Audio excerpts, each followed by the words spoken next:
Anak-anak pulang dari sekolah itu sholat aja masih nyuruh orang tuanya, nak sholat toh. Walaupun pinter kayak apa, kalau sholat itu masih kita suruh, itu gak pinter, gak sukses, gak unggul. Walaupun berprestasi di sekolahnya, juara 1 ranking 1, tapi pulang ke rumah orang tua masih nyuruh, nak sholat toh, itu berarti itu gak unggul, itu gak berprestasi. Kata siapa? Ya kata Nabi. Wong tujuannya itu untuk menyempurnakan akhlak. Nah, sholat aja nyuruh.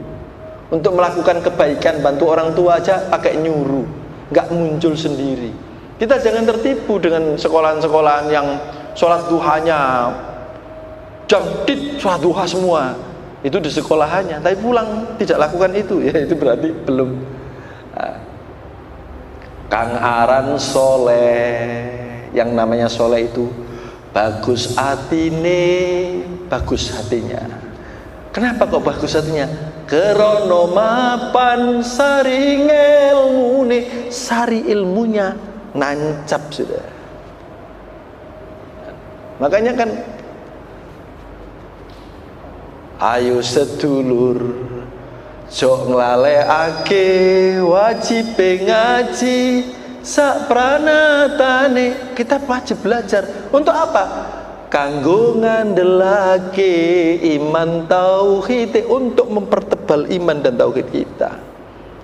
Kalau tebal iman dan tauhid kita, bagus sangu mulya matine. Nah, arahnya itu, orientasinya itu akhirat, untuk suksesnya kehidupan setelah mati ini. Nah, gitu kan. Semoga kita semua bisa menjadi pribadi-pribadi yang lebih bersyukur lagi, bisa menghadapi kehidupan ini. Kalau kita bisa menemukan titik positifnya, insya Allah kita tersenyum, walaupun kelihatannya tidak enak. Kita tersenyum.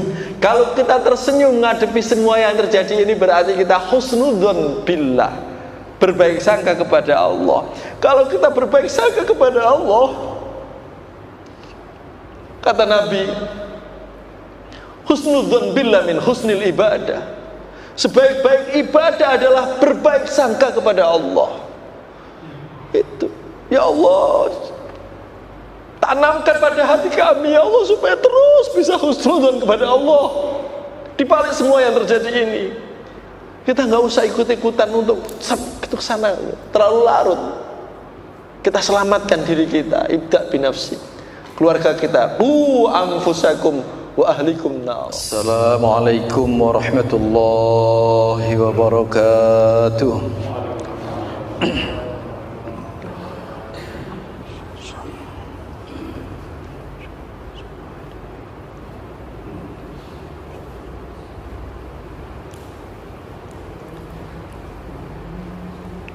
Al-Fatihah. A'udzubillahi minasyaitonir rajim. Bismillahirrahmanirrahim.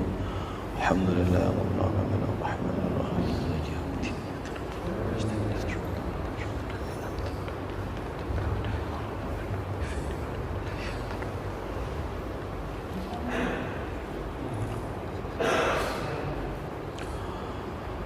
Alhamdulillah hamdan bila nihayah wa syukran bila ghayah, wassalatu wassalamu ala khairil bariyah sayyidina wa maulana Muhammad ibni Abdillah la nabiyya ba'dah, la hawla wa la quwata illa billah, wassalatu wassalamu ala ashabihi wa ahlil hidayah. Amma ba'd. Mohon maaf, Senin kemarin saya hitung-hitung jamnya sampai sini cukup. Insya Allah saya tetap bisa ngaji gitu. Tapi saya lupa kalau ternyata ada hujan yang bisa bikin orang tidak bisa nyetir mobil. karena saking deresnya pandangan nggak bisa 3 meter itu udah nggak lihat mobil. Jadinya akhirnya saya minggir dan akhirnya nyampe sini saat buyar maghrib persis. Jadi saya nggak ngaji. Tapi udah saya sampaikan ke Pak Yuda kalau saya nggak bisa. Bismillahirrahmanirrahim.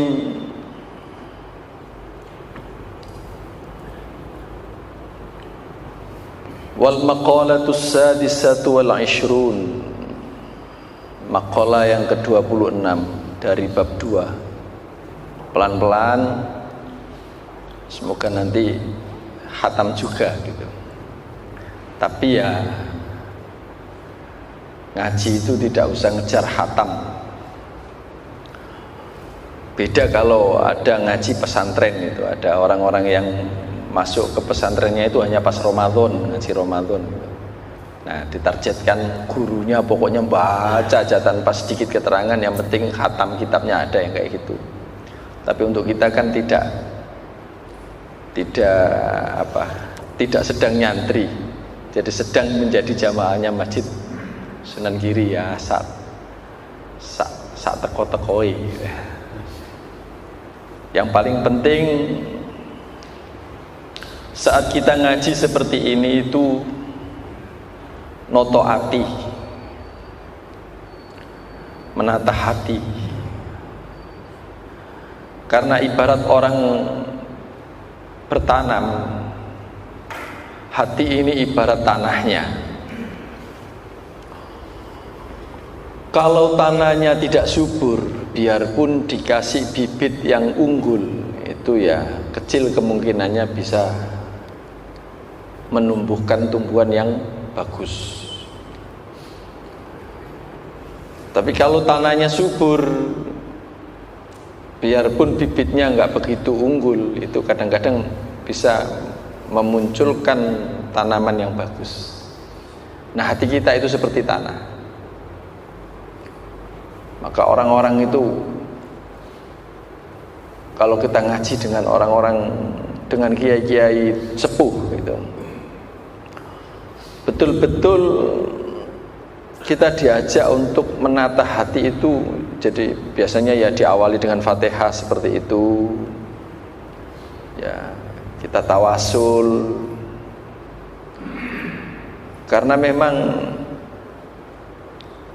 kita butuh ibarat konektor ini. Nah ini celek. Fatihah itu ibarat konektor gitu, celek gitu. Siapa guru-guru yang kita fatihai itu ya kita nyuwun konek ke beliau-beliau, karena dari beliau-beliau kita dapat ilmunya gitu kan.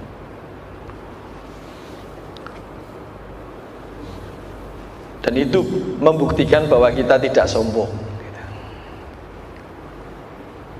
Dan sering para kiai itu kalau ngaji ya kita istighfar dulu kayak gitu kan. Makanya kalau ada syair tanpa waton itu ya diawali dengan istighfar. Astaghfirullah Rabbal baraya, saya mohon ampun kepada Tuhannya manusia, Rabbal baraya. Astaghfirullah minal khotoya, saya mohon ampun kepada Allah dari segenap kesalahan-kesalahan.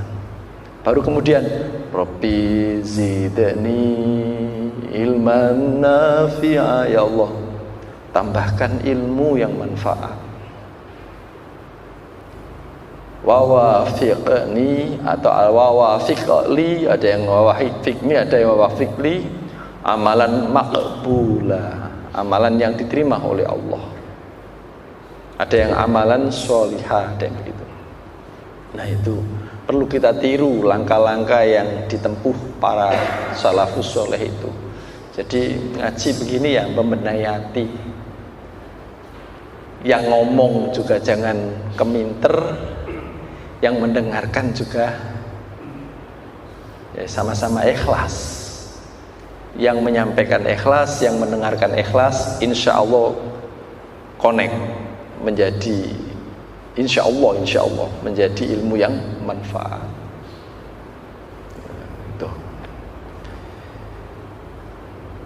Wal maqalatu sadisatu wal 'ishrun qila, dan ngendikake kufranun ni'mati, utawi ngingkari nikmat iku lu'mun, jelek banget. Lu'mun, jelek banget. Aya adamu syukri, tegese ora anane syukur, lin nikmati, luwe-luwe terkait dengan nikmat yang kita terima, iku dalilun, menunjukkan ala danaatin nafsi, marang rendahai jiwa kita. Jadi kan kita itu tidak bersyukur, itu menunjukkan rendahnya jiwa kita, biarpun ilmunya tinggi. Maka kan kalau kita ketemu teman-teman yang non muslim gitu ya, kita tanya, kenapa sampean marah kalau dibilang kafir gitu ya. Jawab mereka, kafir itu kan nggak punya agama, padahal kami punya agama, nah begitu. Jadi mereka mendefinisikannya salah sehingga mereka marah. Padahal kafir itu bukan hanya orang yang tidak punya agama, bukan hanya orang yang di luar Islam, bukan. Orang di dalam Islam itu juga bisa disebut kafir. Kafir nikmat maksudnya. Kufur. Ya kan? Kufur itu kan ingkar. Orang yang ingkar disebut kafir gitu. Bahasa Inggrisnya kafir. Cover, ketutup. Ada nikmat tapi tidak disyukuri, ketutup. Qul huwallazi ansha'akum wa ja'ala lakumus sam'a wal absara wal af'idah qalilan ma tashkurun. Sedikit sekali orang yang bersyukur. Afara'aitumul ma'alladzi tashrabun, tidakkah engkau lihat air yang engkau minum?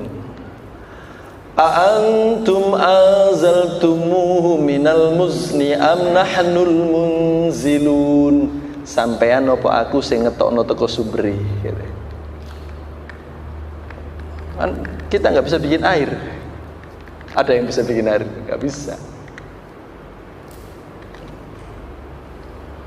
A'antum anzaltumuhu minal muzni am nahnul munzilun law nasha'u ja'alnahu ujajan falawla tashkurun.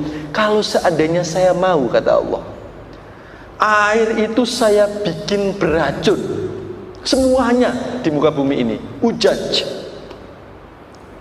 Ada yang mengartikan saya bikin asin, ujaj, uya, ada ujaj. Saya bikin asin. Bagaimana nasib kita? Tapi Allah tidak lakukan itu. Kita masih bertemu dengan air. Falaula tashkurun, mengapa kita tidak mensyukuri? Asal ada uang lah bisa beli air, iya benar. Tapi sampai dapat uang itu juga rezeki dari mana? Terus kalau seandainya ada uangnya nggak ada airnya bagaimana?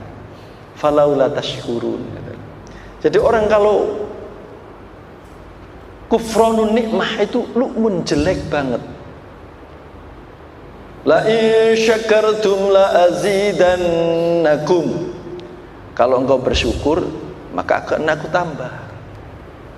Ada bapak-bapak tanya, berarti kalau punya istri satu, saya bersyukur nanti saya tambah. Bukan begitu maksudnya. Yang ditambahkan itu kenikmatannya. Kenikmatannya yang ditambah itu. Jangan nafsiri asal gitu. La in syakartum la azidannakum. Kalau kepingin punya murid banyak, kepingin punya santri banyak, itu. Kemarin Kemarin saya ngisi di Indriorjo itu, saya pesankan kepada guru-guru itu yang ramah kepada wali murid. Wali murid juga sering-seringlah bersilaturahim kepada guru. Kalau sampean ramah, lazidannakum, yo nanti santrinya, muridnya tambah. Tahu, nggak usah dipasang banner, tambah. Wala in kafartum inna adzabi lasyadid. Kalau kita tidak bersyukur, Allah langsung mengaitkan dengan adzabi lasyadid. Hidup kita ini kemerungsung. Kemerungsung. Dicatat ya, kemerungsung itu nggak enak kabeh. Jadi serba nggak nyaman hidup ini. Mau nggak bersyukur gitu. Jadi, dan syukur itu sangat penting karena disampaikan kan oleh Allah, dijelaskan kan, takwa itu sendiri loh, posisinya itu sebelum syukur. Takwa itu adalah alat supaya kita bisa syukur. Kan ada ayatnya, fattaqullaha la'allakum tashkurun. Bertakwalah supaya sampean bisa bersyukur. Kalau sampean bisa bersyukur, sampean bahagia loh. Takwa itu adalah alat supaya kita bisa syukur. Maka kalau kita bisa syukur walaupun gak ngaku takwa, insya Allah sudah ada takwanya. Dan kalau sudah ada takwanya, perlu kita syukuri lagi, tambah lagi. Jadi kita syukuri. Maka kufranun nikmah lu'mun. Orang kalau tidak bisa bersyukur itu lu'mun, dan menunjukkan bahwa jiwanya itu rendah. Saya ajak bersyukur itu, supaya bisa bersyukur itu kan tahapan-tahapannya kan kita harus bisa temukan titik positif dari seluruh yang tidak mengenakan. Alhamdulillah ala kulli hal, atau wa nikmatin, atau yang memang nyata-nyata nikmat. Jadi yang harus kita syukuri itu bukan hanya yang nyata-nyata nikmat, tapi kondisi yang kelihatannya gak nikmat pun kita harus bisa temukan titik positifnya supaya kita bisa bersyukur. Contoh kejadian nyata itu sekitar tahun 2009-an lah, saya nganyari atau punya sepeda motor baru Mega Pro. Jadi pelatnya itu masih ngarang. Terus di Manyar situ ada operasi, saya ditangkap, disuruh minggir. Nah, padahal kesusu ini saya harus pimpin talbiyah di Masjid Petrus itu. Labbaik Allahumma labbaik. Setiap tahun itu, mulai tahun 2006-an itu saya udah pimpin talbiyah itu. Ditangkap polisi. Anehnya polisi itu nggak nanya surat, nggak nanya STNK. Padahal saya kondisinya tidak punya surat STNK, belum ada, platnya aja belum ada. Yang ditanya, mau kemana Pak? Ke Kemenang. Tapi nanti acara di Petro. Ada acara apa? Polisinya. Ini manasik. Oh Bapak pembimbing? Tidak, cuma mimpin talbiyah. Bapak sudah haji? Loh, polisi kok tanya-tanya ke situ? Hati saya kan begini, kok kata kok sing sak mestinya ditanyakan, kok nanya-nanya sudah haji belum haji gitu. Bapak sudah haji? Belum. Lah belum haji kok mimpin talbiyah? Polisi itu. Ternyata itu disuruh Allah. Saya harus temukan titik positifnya. Nah ini contoh bahwa kondisi tidak mengenakan itu kita bisa, kalau kita temukan titik positifnya, nanti munculnya itu syukur. Nah ini saya bukan ujub, tapi cerita bahwa kalau kondisi yang tidak mengenakan tapi kita bisa temukan titik positifnya, nanti akan muncul syukur.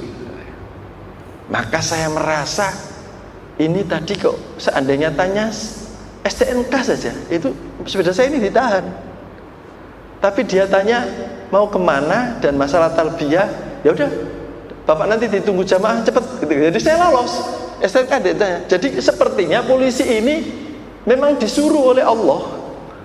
Kamu ketak gitu Hanafi itu biar sadar Dia dari tahun 2004, itu kejadiannya 2009 ya.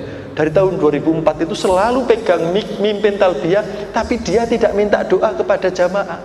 Maka dari turunan Tol Manyar itu sampai ke Masjid Petro itu saya muncul keinginan, berarti saya nanti setelah pimpin talbiyah harus minta doanya orang-orang yang mau haji. Maka saya mulailah 2009 itu setiap habis pimpin talbiyah, Bu, Bapak yang mau pergi ke Mekah, kan itu udah positif mau pergi kan, karena manasik orang sak kabupaten yang mau haji itu, saya titip yang mimpin talbiyah ini belum haji, panjenengan doakan supaya haji. Itu saya lakukan 2009, 2010, 2011, 2013, 2014 dijawab oleh Allah. Berangkat dari amin tadi, amin gitu semuanya.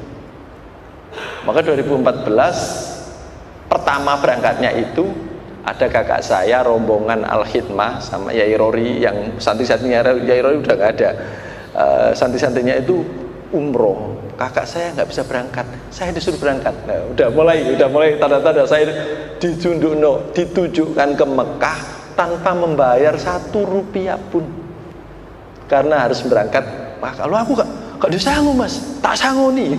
Jadi saya udah berangkat disangoni. Sambil pulang di pesawat itu saya bilang kepada Pak Yai, pulang dari umroh ini nanti saya mau daftar jadi panitia petugas ibadah haji. Jadi panitia itu berarti berangkat ke Mekah sebelum semuanya ada orang Indonesia di sana. Panitia. Oh, diaminkan di Mega, di atas Mega tadi. Saya daftar 2014 diterima jadi panitia petugas ibadah haji di Arab Saudi. Terus 2014, 2017 terulangi lagi, berkat dari amin tadi. Artinya apa? Berangkat dari Pak Polisi yang kondisinya tidak menyenangkan tadi, aku itu kesusu waktu ditahan. Tapi ternyata Pak Polisinya enggak nahan STNK, enggak nanya STNK, tapi hanya menyadarkan, sampai nulis haji dah. Durung Pak, lah kok mimpin talbiyah? Polisi katanya begitu. Nah, apa? Ini kisah nyata, saya sampaikan, semoga tidak ada ujub, saya maksudkan. Jadi asal kita itu menemukan titik positif dari seluruh kondisi yang sedang kita hadapi, maka insya Allah muncul syukur. Titik positif.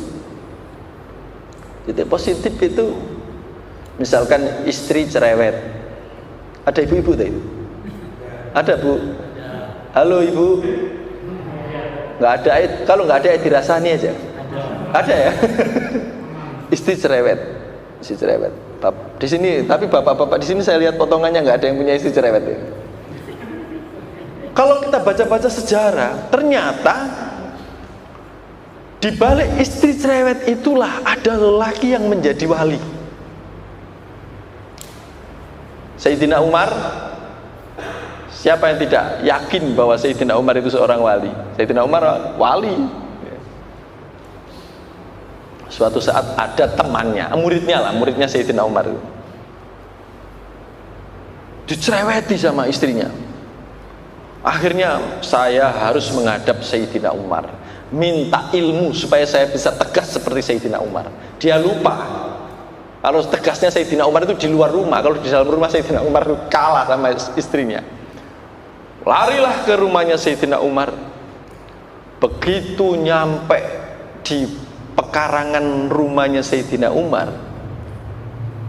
ribut di dalam rumah itu, duer. Ternyata istrinya Sayyidina Umar marah-marah, bantingi piring, dulu belum ada piring kaca, prang. Tapi dilihat begini, kok ada orang, keluarlah, tanya, ada apa nak? Pada nyuwun ilmu apa? Saya ini loh kerja pontang-panting, kalau nyampe di rumah mesti diceramai sama istri saya itu. Mesti salah saja yang saya lakukan itu. Istri saya cerewet sekali. Kata Sayyidina Umar, kamu nggak dengar tadi brang tadi? Ada apa itu? Itu istri saya lagi marahi saya. Terus sampai nggak balas apa-apa? Ya enggak lah, saya diem aja. Nah, ilmunya bagaimana supaya kok sampai diem? Ya saya yakin kalau saya sabar mungkin inilah cara supaya saya disayang Allah gitu. Oh, saya tak niru begitu. Dia pulang. Jadi Sayyidina Umar yang tegasnya begitu itu kalau diceramai istrinya itu ya di batinnya ya mungkin Mbok menawa dengan bojo sing modele kaya ngene iki aku disayang Gusti Allah gitu. Ada kisah lagi kan.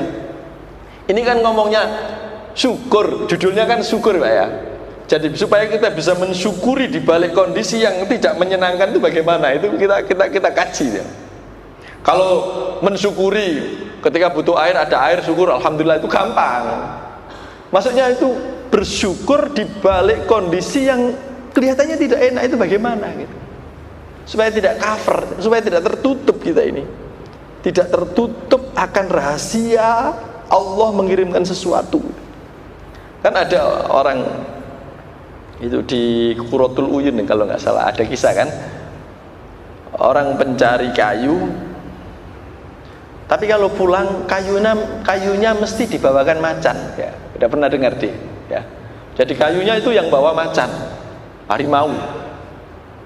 Sampai orang itu kagum-kagum, orang itu ambek bojone wae kalah kok, tapi kok dia bisa menaklukkan macan ya.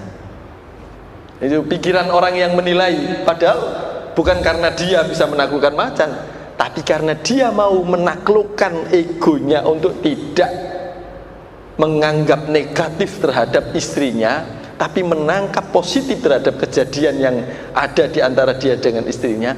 Allah kirimkan macan itu. Buktinya apa? Beberapa tahun kemudian ada temannya ke situ, tanya, macan yang biasa nemani kamu kemana?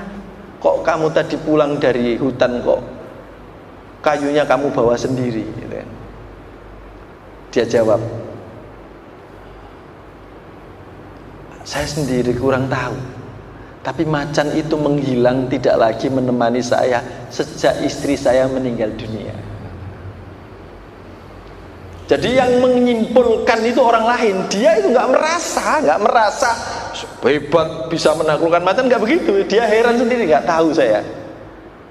Jadi dia baik. Jadi hikmahnya apa di balik cerita itu? Satu, orang baik itu tidak merasa baik.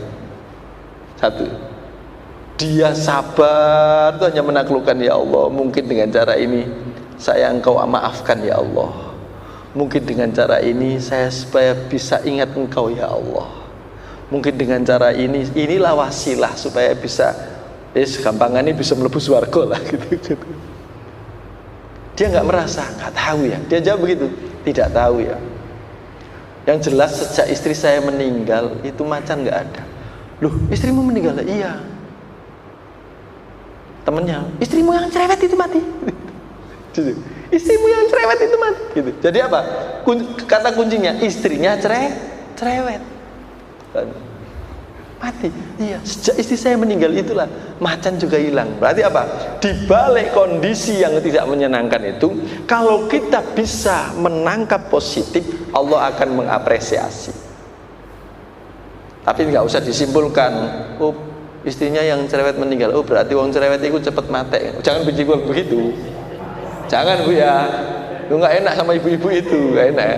Bukan, itu kesimpulan yang salah ya. Tidak. Wah, kalau Ustadz Dasat Latif malah lucu lagi menceritakannya. Ada ibu-ibu cerewet banget, karena suaminya itu sejak nikah sampai punya anak itu kok nggak berhasil. Lalu istrinya itu cerewet banget. Suatu saat ternyata suaminya ini dendam. Nah ini cerita dendam ini, jelek ini. Dendam, kok nek aku sugih apa sing mbok omongno tak tukokno kabeh. Jadi waktu cerewet itu kan muncul semua. Oh, temanmu itu sudah bisa beli Pajero, kamu belum, itu mau dicatat. Aku ini grotongan, nggak punya perhiasan sama sekali. Sampai telinga aku aja buntu gitu. Dicatat gitu. Kalau bahasa sekarang itu teman-teman itu sekarang nggak ada yang nggak perawatan ke Violita misalkan begitu. Aku enggak, itu kan lucu catat. Gitu. Begitu bojone dapat keajaiban, mungkin jadi makelar terus dapat untung banyak, mungkin begitu. Dibelikan semua lah. Dibelikan pajero, dibelikan apa yang diomongkan tadi, perhiasan, sampai seneng, udah nggak cerewet lagi. Jadi anil-anil ini ceritanya Ustadz Dasat Latif loh ya. Akhirnya, dek kok kamu cantik banget sini, lihat ngaca di sumur ini loh. Begitu ngaca di sumur dijongkrokno gitu, jatuh ke sumur itu. Begitu dijongkrokno kan dendam dia. Nah ini yang dendam contohnya. Begitu dijongkrokno nang sumur, selang beberapa menit kemudian muncul dari sumur itu jin besar sekali keluar. Wah, sampean siapa? Saya jin. Dari mana? Dari dasar sumur itu. Saya berada di dasar sumur itu sudah 350 tahun. Saya betah. Tapi gara-gara hari ini ada orang cerewet bang, saya nggak betah. Bayangkan, jin aja nggak betah.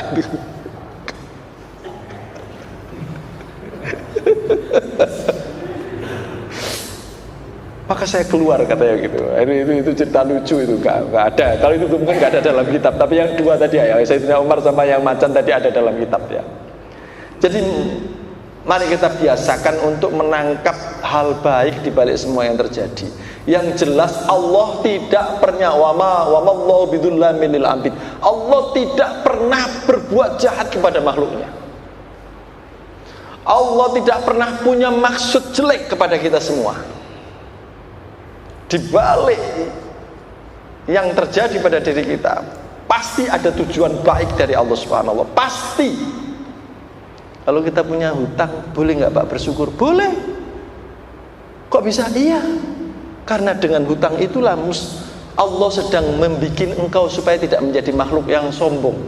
Alhamdulillah. Karena tidak masuk surga orang yang sedikit saja ada kesombongan dalam hatinya, gitu. Allah menyelamatkan kita wis dikai supaya punya hutang sedikit-sedikit, asal jangan kebanyakan. Kalau kebanyakan segera bertaubat ya. Pak Menawi ada yang salah ya Allah, astagfirullahaladzim. Barangkali ada yang salah dan saya yakin ada yang salah. Maafkan ya Allah, buka rezeki saya supaya tidak punya hutang. Karena punya hutang itu nggak enak. Punya hutang itu ada kaitannya dengan hati orang lain. Kalau kita sakit kan hanya dengan kita sendiri. Sakit kan dengan hati kita sendiri. Asal bisa mengelola, beres. Tapi kalau hutang, hati kita bisa mengelola. Ya Allah, alhamdulillah saya punya hutang ya Allah. Nah itu coba perdengarkan sama orang yang uangnya di kita itu. Sampai lu punya hutang, alhamdulillah aku udah hutang, alhamdulillah. Dikaplok sama orang gitu. Gitu ya. Jadi ini dinyatakan bahwa kufranun nikmah itu lu'mun, dan kalau kita tidak bersyukur terhadap nikmat yang ada pada diri kita, itu namanya kita kufur. Kufur itu perilakunya. Lah yang melakukan kafir. Qul ya ayyuhal kafirun la a'budu ma ta'budun. Yang dimaksud la a'budu ma ta'budun itu bukan hanya aku tidak menyembah apa yang kau sembah, tidak begitu. Termasuk saya tidak meniru gaya yang kau lakukan wahai orang-orang kafir, gitu loh. Gaya juga termasuk, bukan hanya menyembah apa maknanya. Saya tidak meniru gaya yang kau lakukan. Kalau orang kafir yang tidak kenal Allah dapat nikmat, minum minuman, itu kan gayanya. Maka la a'budu ma ta'budun, aku tidak meniru gaya itu. Itu. Ya. Wa suhbatul ahmaki, lan utawi ngancani wong kang kumprung basa Jawa. Bahasa kumprung bahasa Indonesianya itu ya mirip-mirip tolol lah. Dan menemani orang yang tolol, maka enak banget ya. Jahat banget ya. Ada bahasa yang halus lagi kayaknya. Kalau bahasa Jawanya ya kumprung lah udah. Ya udah tahu, nggak apa-apa ya, dianggap tolol gitu ya. Gak enak tolol. Wa huwa utai wong kang ahmak itu wadhi'u syai', meletakkan sesuatu fi ghairi mahalli, tidak pada tempatnya.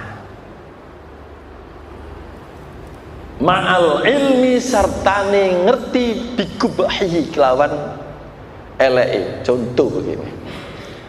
Sekarang yang menimpa negeri kita ini kan, ya Allah, moga-moga kita bisa menangkap kebaikannya ya. Tapi ya antara lain menangkap kebaikannya itu kalau kita diberi, misalkan anak cucu kita ada yang seperti itu, perlu kita pesankan, nak, nek sampean jadi jenderal, wis nak, lakonono, lakukan saja apa yang menjadi tugasmu. Kalau engkau nggak paham agama, ya udahlah, jangan sok agama, sok agamis, biar yang ngomong itu ahlinya. Pesankan kepada anak, niat ini menangkap niat baiknya dari kejadian yang ada. Kan sekarang lagi nggak karu-karuan ini negeri kita ini. Ya saya sebut aja lah, saya ditangkap juga nggak apa-apa. Saya sebut aja Jenderal Dudung gitu ya. Kemudian direspon Habib Bahar bin Smith. Sekarang Habib Bahar bin Smith dipanggil oleh tentara. Kata Habib Bahar, kok tentara yang manggil saya? Harusnya polisi. Dan kalau saya memang salah, saya tak datang ke polisi. Sekarang datang ke kepolisian. Loh yang kayak gitu-gitu kok direspon. Sementara penipu yang berwajah memasang profilnya itu seorang polwan cantik yang mengaku-ngaku jual sepeda motor murah, korbannya berkawek, ada yang tertipu 19 juta, ada yang tertipu 38 juta. Itu bisa dilihat di YouTube saya itu. Komentarnya, Pak saya habis tertipu, ada, Alhamdulillah Pak saya lihat video sampean, makanya saya tidak hampir saja saya tertipu, banyak sekali. Dan itu dijadikan laporan ke polisi, ini juga nggak direspon-respon. Yang terkait dengan rakyat tertipu begitu banyak, kok nggak direspon-respon? Yang terkait Habib Bahar ngomong, Dudung, kamu itu jenderal, jangan ngomong ngawur, nah, gitu. Habib Bahar ditangkap sekarang. Nah, ini kan wad'u syai' fi ghairi mahali, ya kayak gitu-gitu itulah kumprung, tolong. Nah, wasuhbatul ahmak iku syu'mun, jelek. Artinya bersahabat itu kita jangan mendukung terhadap yang kayak gitu-gitu. Minimal kita doakan supaya yang punya masalah itu segera dapat hidayah dari Allah Subhanahu wa taala, agar tidak memain-mainkan agama. Nah, negeri kita ini kayaknya ada yang sedang dibayar untuk bikin kacau ini. Dan di kalangan kita ya nggak usah terlalu vokal-vokal ya, kita doakan semoga membaik semuanya. Maka pesan saya kepada jamaah semuanya, ini sebentar lagi masanya anak cucu kita mencari pendidikan ya. Jangan salah mencari pendidikan, mencari tempat belajar. Bahwa di dalam Islam tujuan mencari ilmu itu ya sebagaimana Rasulullah diutus itu. Rasulullah diutus adalah innama bu'istu liutammima makarimal akhlak. Aku diutus untuk menyempurnakan akhlak. Maka sampean sekolah, sampean ngaji, kita ngaji, ini tujuannya tiada lain adalah untuk menyempurnakan akhlak. Kita jangan pernah sekali-kali menulis atau menetapkan niat, tak sekolahkan anak saya ke sini biar dapat pekerjaan, jangan. Rasulullah udah tegas. Siapa yang hidupnya ini digunakan semuanya untuk orientasi akhirat. Sekolah, orientasi akhirat dari sekolah adalah menyempurnakan akhlak supaya ibadah saya menjadi sempurna. Nah itu orientasi akhlak, orientasi akhirat. Kalau ibadah saya jadi sempurna, semoga Allah menjadi lebih ridho kepada saya. Nah itu orientasi akhirat. Sekolah yang begitu itulah, yang niatnya seperti itulah, nanti dijanjikan oleh Rasulullah, orang yang seperti itu akan didatangi rezeki dunia yang dia sendiri tidak mengharap.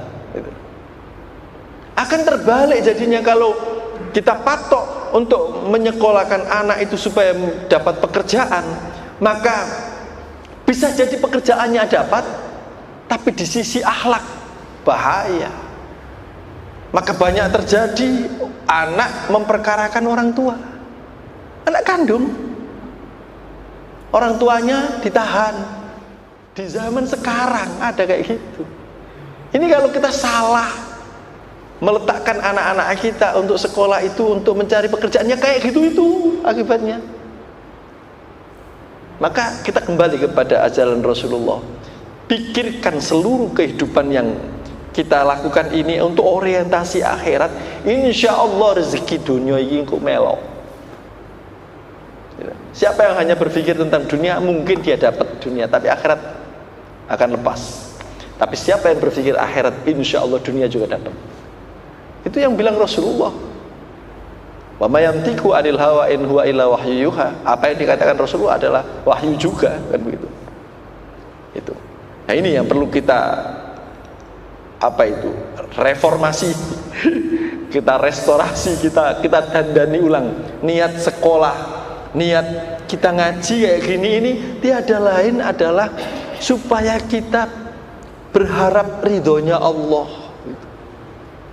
Saya berkali-kali menekankan ngaji ini jangan diniati cari pinter, jangan. Soal pinter itu biar ditoto oleh Gusti Allah gitu. Tapi yang rajin, golek terus ilmunya itu. Sebab kalau yang dicari itu cari pinter itu bahaya juga. Kemana-mana akan merasa paling pinter gitu. Tapi saya ngaji ini semoga nanti untuk menyempurnakan langkah saya supaya berharap bisa lebih diridhoi oleh Allah itu. Yaitu dengan tatanan-tatanan seperti ini. Jadi agama ini kita terapkan jangan tekstual tapi kontekstual. Itu kan. Wasuhbatul ahmaki syu'mun, jelek banget gitu kan. Ay ghairu mubarakin, berteman dengan orang yang seperti itu tidak berkahi. Berkah itu apa sih berkah? Ziyadatul khair, tambahnya kebaikan. Berteman dengan orang yang kayak gitu itu nggak akan tambah kebaikannya. Kembali kepada sekolah tadi, kita sekolah itu bukan download ilmu, bukan. Kalau download ilmu ya pinteran HP, di-download Al-Quran, di-download WhatsApp, di-download aplikasi apa aja, gambar supaya saya kelihatan ganteng, itu ada aplikasinya sendiri, ya gitu kan. HP pinter banget, tapi HP walaupun pinter nggak berakhlak dia. Kalau udah dari atas dia nggak bisa turun, kalau nggak diturunkan. Beda dengan tarbiyah. Kalau tarbiyah itu ada unsur ngemong. Guru-guru dulu itu ngemong kepada murid itu. Kiai-kiai dulu itu ngemong kepada murid. Ngemongnya bukan hanya tangannya, tapi juga doanya. Malam-malam nangis si muridnya, ya Allah, murid-murid saya ya Allah, jadikan sebagai murid-murid yang soleh ya Allah, yang berpendidikan, yang punya adab gitu. Itu makanya proses pendidikan dalam Islam itu namanya tarbiyah. Kalau di Al-Fatihah, alhamdulillahi rabbil alamin. Rabbil alamin itu kan makna lainnya adalah Tuhan yang ngemong alam. Maka pendidikan itu yang benar, pendidikan itu ada orang tuanya, gurunya yang dididik. Ini punya alam jiwa sendiri-sendiri. Nah, supaya dimong itu ini harus terkait semua. Orang tua mendoakan murid anaknya, mendoakan gurunya. Gurunya mendoakan orang tuanya, mendoakan muridnya. Muridnya mendoakan orang tuanya, mendoakan gurunya. Itu yang namanya Rabbil Alamin. Proses tarbiyah ada, proses pendidikan. Makanya orang dulu itu kalau ngasih pelajaran saja dengan contoh, ini Ibu Budi, itu Bapak Budi, gitu kan. Karena penting sekali tarbiyah pendidikan itu jadi ngemong jiwa anak itu supaya terdidik. Bukan ngemong supaya pinter, tapi supaya terdidik. Gitu. Kalau soal pinter itu biar orang lain yang menilai, jangan kita yang merasa. Maka pesan saya, udah sayup-sayup ada adzan, ya sebagian sekolah-sekolahan yang berlabel unggulan itu ya memang betul-betul bagus ada. Tapi tidak sedikit juga sekolah-sekolahan yang berlabel unggulan tapi tidak menunjukkan keunggulan. Anak-anak pulang dari sekolah itu sholat aja masih nyuruh orang tuanya, nak sholat toh.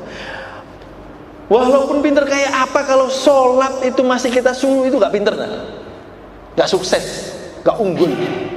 Walaupun berprestasi di sekolahnya, juara 1 ranking 1, tapi pulang ke rumah orang tua masih nyuruh, nak sholat toh, itu berarti jangan tertipu dengan kayak gitu. Itu gak unggul, itu gak berprestasi.